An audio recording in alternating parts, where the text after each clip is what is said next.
The views expressed on the Nova Society are those of the panelists and guests and do not necessarily reflect the views or opinions of the Phoenix Research Institute or any institution which any panel member is associated. Welcome back to the Nova Society, a space where dialogue deepens understanding and civic responsibility comes to life.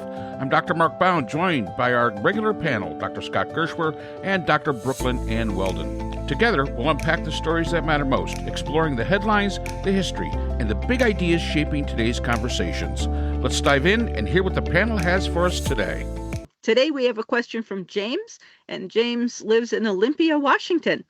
And James writes, I'd like to talk about money and trade. It is being reported that Rump approached Jamie Dimon about becoming the new Fed chair. Dimon has said he rejected that offer. Trump, of course, denies the offer was ever made. I would tend to believe Dimon over Trump. Trump has also indicated that he would like to take the Fed under executive control, effectively ending its independence. I'm pretty sure the panel sees this as a very bad idea. Yes, indeed. I'd ask that the panel stay with me, as I'll now be asking about something that seems unrelated, but could be if it all plays out. Trump is threatening a 10% tariff on European countries that do not support his Greenland takeover. The EU met and is talking about what they call a trade bazooka, quote unquote. As I understand it, this policy would deny the U.S. access to some EU market and impose export controls, among other measures. So here is my scenario. Let's say Trump gets his way, the Fed loses its independence, and the EU bazookas the U.S. trade. Could this entirely destabilize the U.S. economy? Which would be worse? The Fed losing its independence, or the EU's bazooka? If you could look at both issues separately and then as a complete scenario possibility. So we have two separate issues, and then as a combination. Yeah, Mark, Scott. Let's take independence first, Scott. What do you think about independence of Fed chair or of the Fed? Well, I think clearly it's extremely important that the Fed chair be independent. Our economy depends on that independence, and Trump is not the first president to not like it, but they've got to sort of talk him down on that one. We've seen some remarkable things from the Trump administration about the lackeys that he likes to have around him, and Scott Bessent, by the way, has turned into one of the really crazy one. Yesterday he was asked what the threat was, and he said the threat was the threat, basically. Mm-hmm. So, or the threat is the threat of the threat. Yeah. Something along those lines. A real wordsmith. Yeah. And sort of literally begging the question, saying the proof is the thing itself. Yeah. I mean. Yeah. Tautology. Yeah. Right. Yeah. What was it? The national security risk is the national security risk, or whatever it is. It's some completely. Well, of course, he's a soybean farmer, or he says he is. So right, and he's also he's a George Soros acolyte.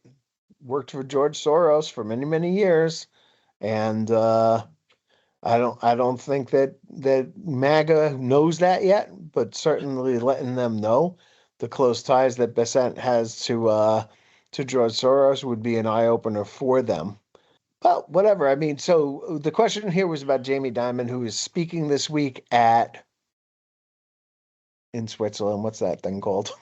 Big conference. The World Davos. The World Ski Championships? I don't know. Trump will be there. It was a chocolate eating contest in Switzerland. Davos, the World Financial Economic Forum. Right. Trump will be there Wednesday and Thursday. Trump is bringing a whole crew with him. He's bringing the whole cabinet. He's bringing business leaders. He's going there with a lot of people. Jamie Dimon is speaking at that conference, and it was proposed by somebody today. I was just trying to look up who I had read that from. I'm reading so much these days so quickly that it's hard to piece it all together sometimes. that he's got to, stand up to Trump in this speech. That the business community may actually be better placed than Republican senators that we talked about in an earlier podcast would be to rein in Trump and to get him to be a little bit more reasonable rather than just flying off the handle all the time and saying all the crazy things that he's saying and making all the crazy decisions that he's making. Is that this is the time for Jamie Dimon and other business leaders to take the lead. Could happen. Yeah. Can I just say one thing? I was thinking back, Scott, as you were just speaking about business leaders, when the gentleman, the CEO of Exxon, spoke at the meeting that Trump had that was with the oil executives about Venezuela, that Trump supposedly had spoken with them about capturing Maduro and going in and making the $100 billion investment into fixing up Venezuela's oil infrastructure before capturing Maduro, which apparently Trump did not do. The ExxonMobil said, "Look, we're not going in a third time. It's uninvestable." As I understand it, Trump then wanted to exclude ExxonMobil from anything in Venezuela going forward now because the ExxonMobil CEO didn't speak nicely or something like that at this meeting. So I don't know if anybody can reach Trump at this point. Anyway, just go ahead. When I was a kid, my best friend lived next door.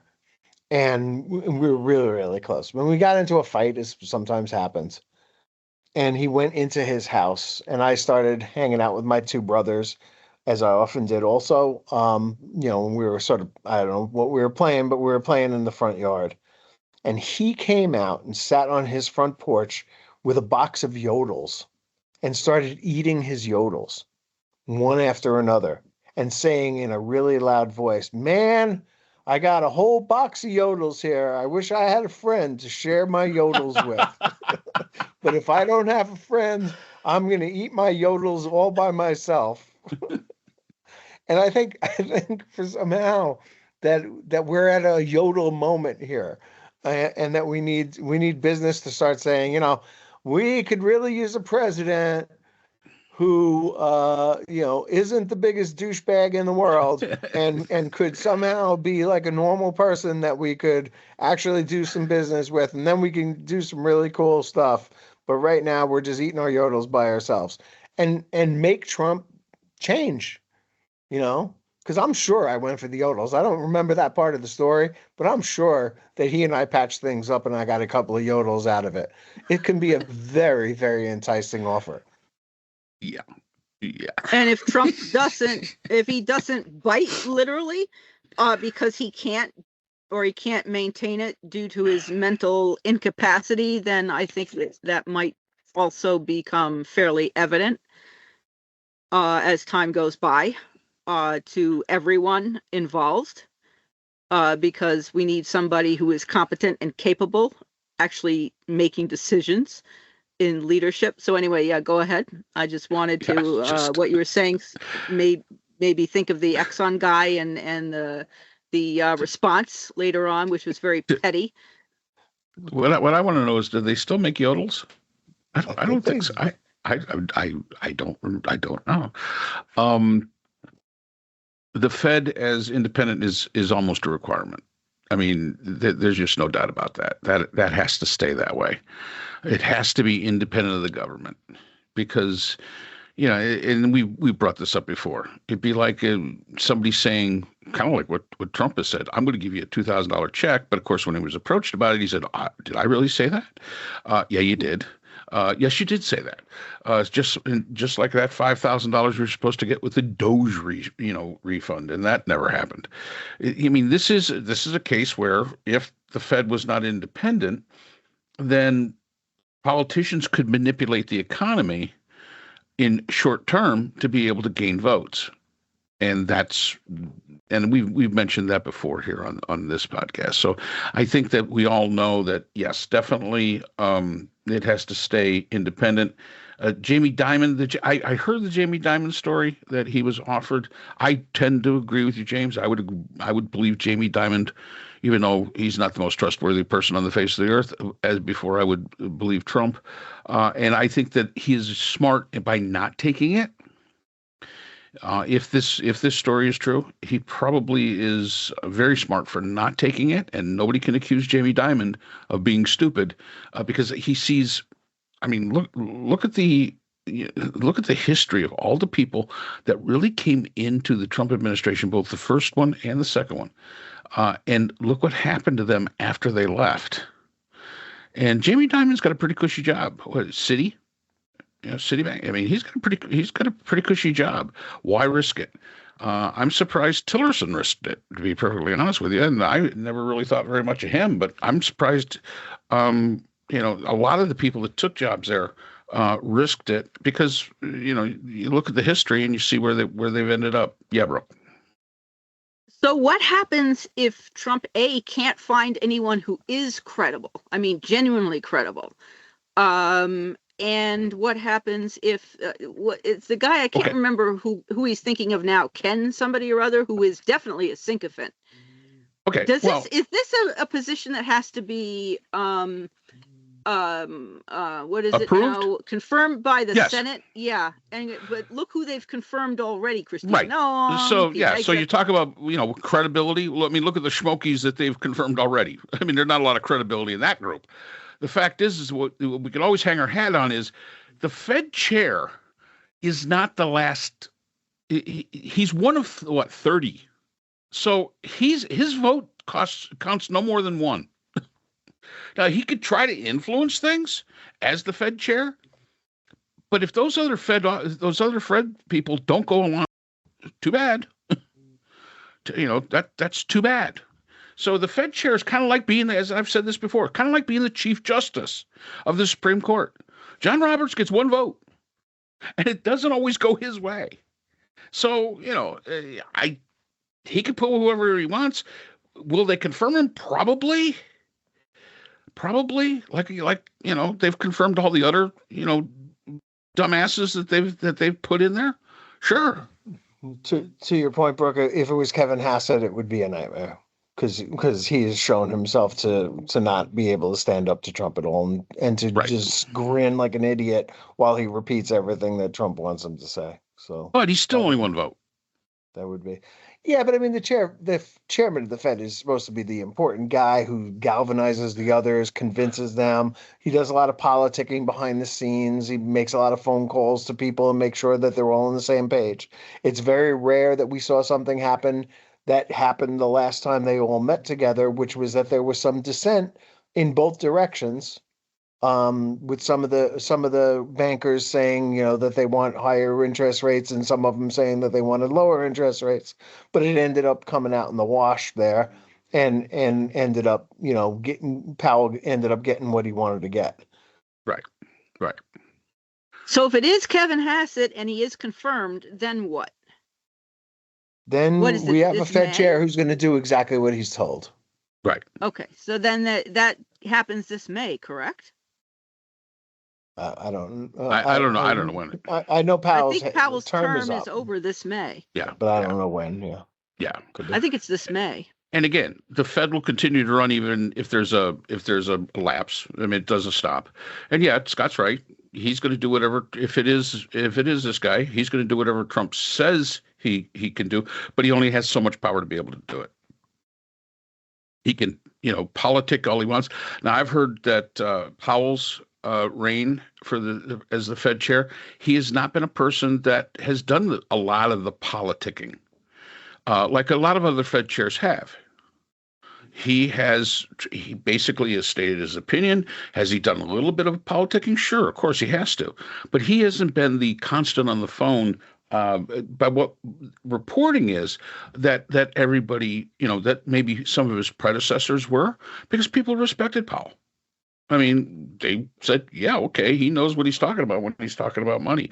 So, that does have have an influence. If the rest of the Fed members do not believe that the Fed chair has any credibility, you might see more pushback. You might see a lot more pushback, and that's a good thing. That's a good thing. All right, so the bazooka.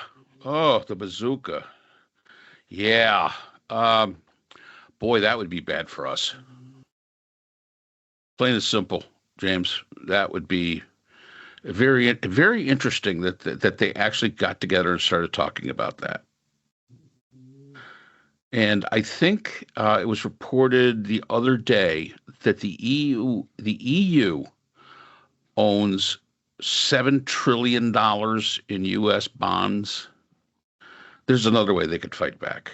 They could totally destroy the bond market. That would require China to come in and buy up more, which they could, which means that we'd be really owned by the Chinese. Because right now, I believe they hold the maximum of U.S. bonds, and they would have more.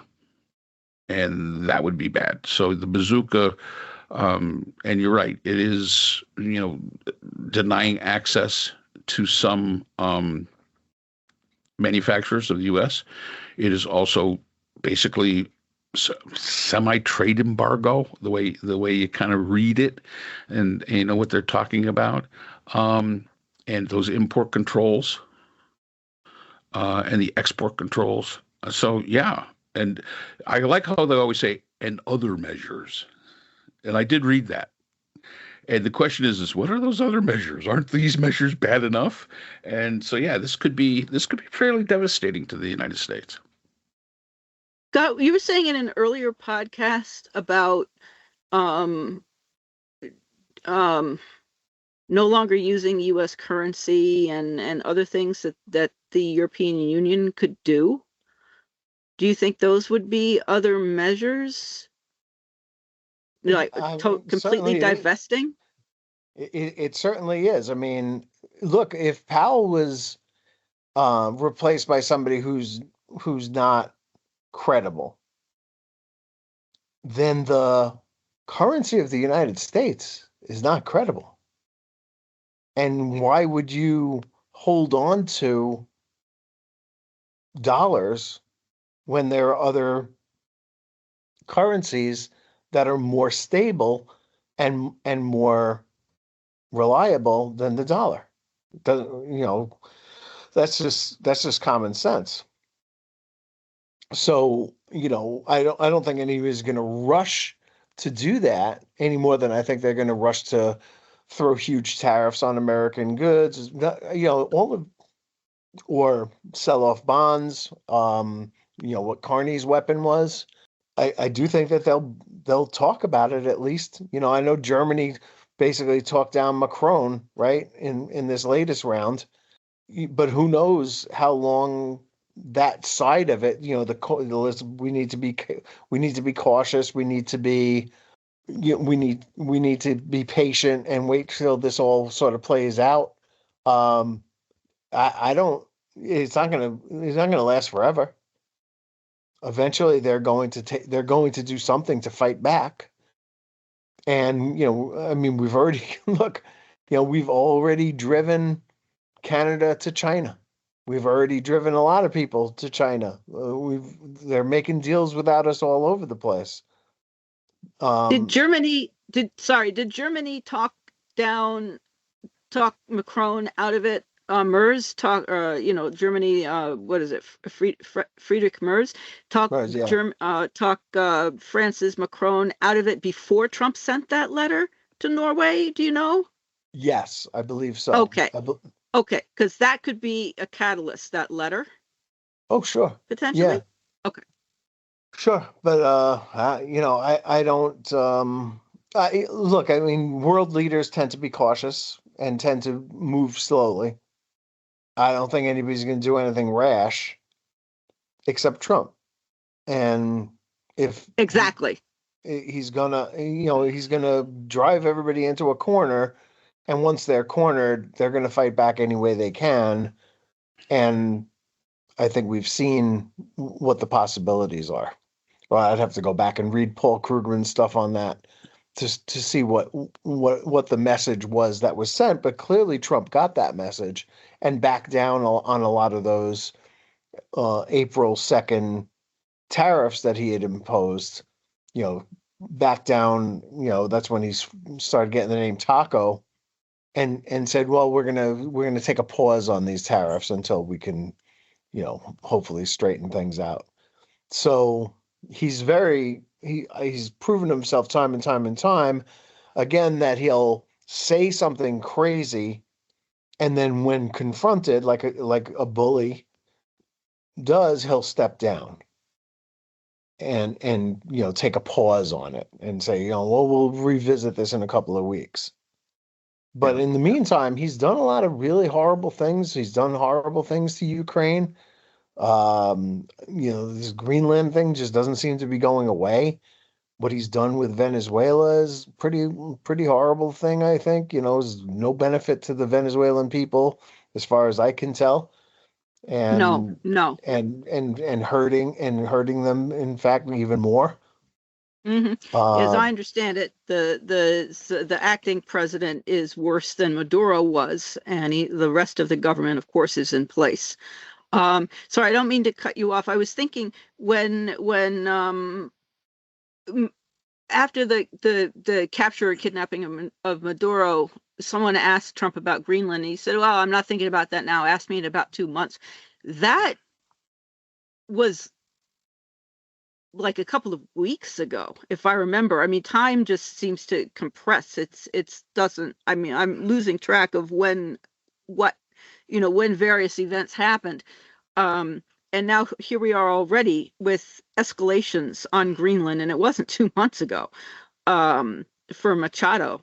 What was that, like the beginning of January? So this was less than 2 weeks ago, something like that. What concerns me is that as Trump's mental unwellness increases and as his mental capacity decreases, I think that his potential to back down will also decrease. And he may have more and more escalatory episodes that are closer and closer together. I don't know. I'm not a psychiatrist or a mental neurologist. I've seen how aging progresses, and this is a concern that no one seems to be doing anything about again, as far as curtailing these behaviors.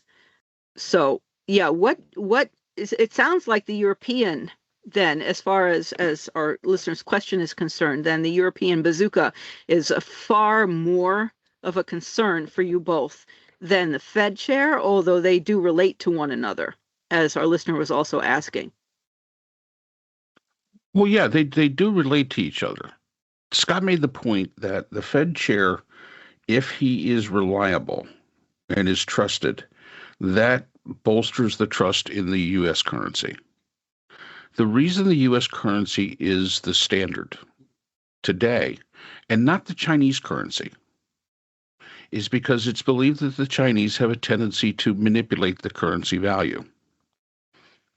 They're the second largest economy, but there's been suggestions that they do have a tendency to manipulate the currency value, which makes it not as reliable as the United States.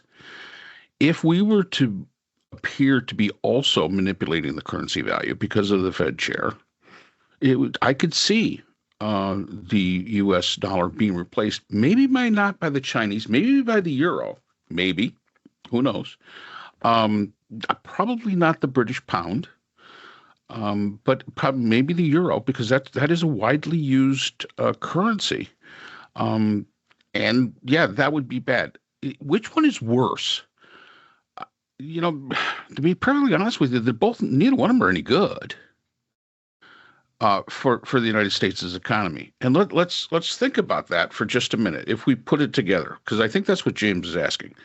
If we were to select a Fed chair, and the Fed was no longer independent, the confidence in the U.S. dollar would decrease, and the U.S. dollar would no longer be as valuable as it is today. Add on to that the EU Bazooka, which basically would curtail our exports, their exports to us, and other possible, sanctions that could be used. And then let's throw in the idea that they own so much of the bond of U.S. bonds. We could be in a situation, and I'm not saying this is remotely possible. I'm saying this is worst case. This is doomsday kind of a situation where, like post World War II Germany or pre World War II Germany, when it took basically a wheelbarrow full of Deutschmarks to buy a loaf of bread, because now your currency isn't worth anything. The prices of everything is even more. So you think you got a bad economy now? And I think all of us say, the economy isn't great, but it's not doomsday bad. That could be where it would put us. And we're vulnerable. We are extremely vulnerable to this, simply because, and Scott has pointed this out so many times, our greatest commodity to the world is we're consumers. Well, if your money isn't worth anything and nobody's trading with you, that takes your great commodity, and as we've said before, the rentier state idea of being consumers, and basically puts us in great jeopardy. Scott? Yeah, I mean, I think to that point, I think that consumers continue to spend. Consumer confidence is I think it may be at an all-time low right now, but the economy continues to hum along, at least as far as we can tell, right? Because economic indicators, as reported by this government, are unreliable, to say the least. But we have, that is a natural resource that we have, is the consumer continuing to spend money. And look, I mean, people say, well, if they're not paying the tariffs themselves, why are they so angry about them? Because their economies depend on U.S. consumers buying things. And if the prices goes too high, then Americans will stop buying those things. It hasn't happened yet, but it could. And then as far as so that's the bazooka end of it, right? And then as far as the sort of de-dollarization of the world, they've all stood up and said, we're not doing this. We still believe in the dollar. But we should not ignore the fact that what started out as BRICS, which was Brazil, Russia, India, China, and South Africa, has now all added to it Argentina, Egypt, Ethiopia, Iran, Saudi Arabia, and the United Arab Emirates. It's a growing organization of trade and currency that won't now, but could eventually replace the dollar with some kind of functional BRICS currency along the same lines as the EU, the euro, and could someday replace the dollar as the reserve currency for other countries, who can sell off, what was it, Mark, $8 trillion worth of bonds in Europe alone. Yeah, 7 or 8, yeah, somewhere in there. Yeah. Another thing that doesn't even include what the Chinese own. Right. That's and like what Canada owns. That's that it has to be leverage. It's got to be leverage. You would have to be a madman to put that at risk. Canada was the number one holder of bonds. I don't know if it still is or not after Mark Carney's sell-off. And in China is buying some of its oil. I don't know if it's oil and gas or just oil with the yuan. I don't know if I'm pronouncing that properly or not. I don't know how much. But some of the right's talking points have been, well, the Venezuela thing, now it's deprived China of its oil. Well, no, it's deprived China of something like 3% of its oil that China can easily replace with Canadian or I think with Canadian oil, for example. So we've not deprived China of anything by going into Venezuela. We've just created more problems for others. We may be decimating Cuba, which I think, as we were talking on a much earlier podcast, I think that's Marco Rubio's whole purpose. I don't think that the American public understands at all the connections between an independent Fed and using the dollar globally, and what is being risked for the American public with all these shenanigans by Trump and the impulsiveness of his behavior globally. Right. And the fact is if we look at this from a historical standpoint, which I always like to look at these from a historical standpoint, if you disrupt the entire world's economy, what does that generally lead to? War. Yes, war, yeah. I mean, that's what happens. And depression.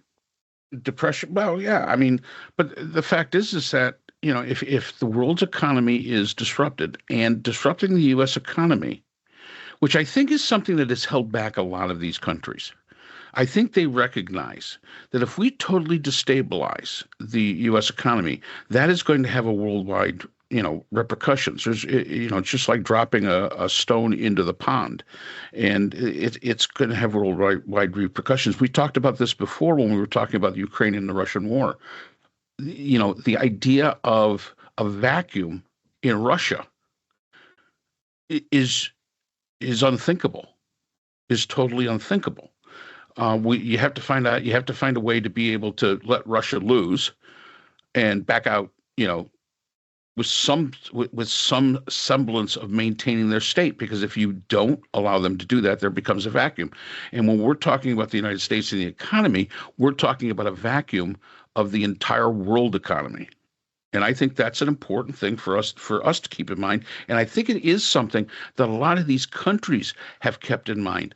But some of the actions that they're taking, Canada getting involved with China, the EU getting involved in South America, the EU getting involved with China.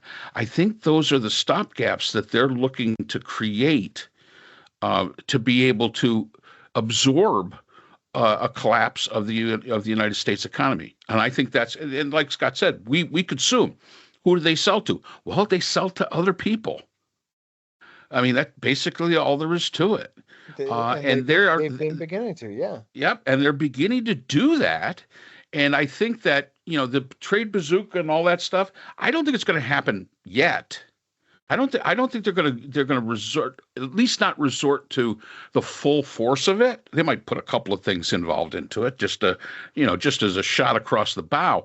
But once these trade partnerships get really solidified, and the world has basically eliminated the United States from the equation, then I could see them doing it. Then I could see them saying, screw it, the hell with the United States. And then what'll happen then all depends on who's in charge of the United States. If Trump's still in charge, hey, we might go to war with the rest of the world. Very possible, because it's America first. And, again, when you think out that scenario, that's just a bad scenario. Or to team up with Russia and China to divide the world up. And if all three of these nations are united together, which would be really, really bizarre considering where we're coming from. But if we were allied together, nobody could resist us. And Trump has brought that up numerous times over the last 10 years, which is why he continues to think, I guess, why Russia has that viability. I don't understand that. But look, here's the bigger point. I think there's a line from one of my favorite movies, a very underrated, I think, Coen Brother movie called Miller's Crossing, where there's a head mobster played by what's his name? An Irish actor. And he says, you don't hold elective office in this town. You run things because people think you run things. Once they stop thinking you run things, you stop running things, or something to that effect. And that's where we are right now. We are the most powerful country in the world.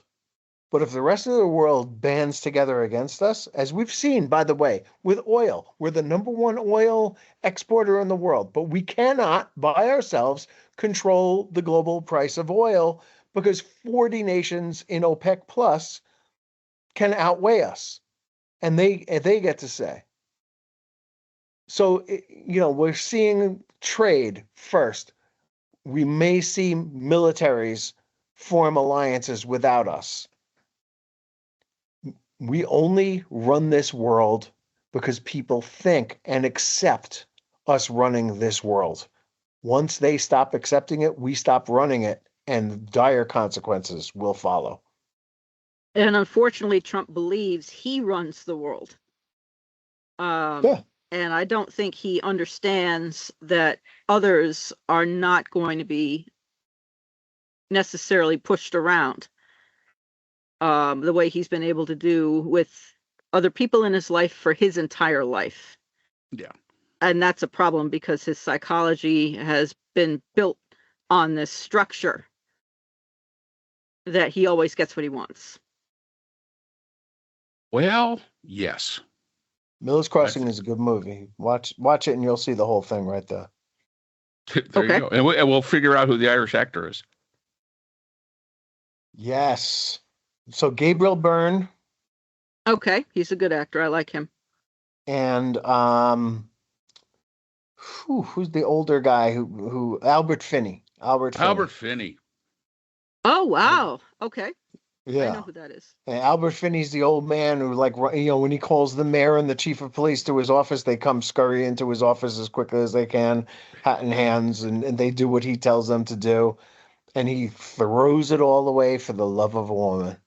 It's a really great movie. Yeah. Just like the Tammany Hall guy, what was it, Boss Tweed? Although he didn't, I don't know if he threw anything away, but, Boss Tweed built the American Museum of Natural History. So while he may have been a terrible person in other ways, he did build that museum. It was corrupt, but it wasn't. Oh yeah, he was. He was. And he didn't. And Boss Tweed was not very good at predicting things, just sort of like we are, because he really thought that Chester Arthur was going to be his guy. And when Chester Arthur, through the death of the president became the president, Chester Arthur basically turned on him. And there went Boss Tweed. So there you have it. Yeah.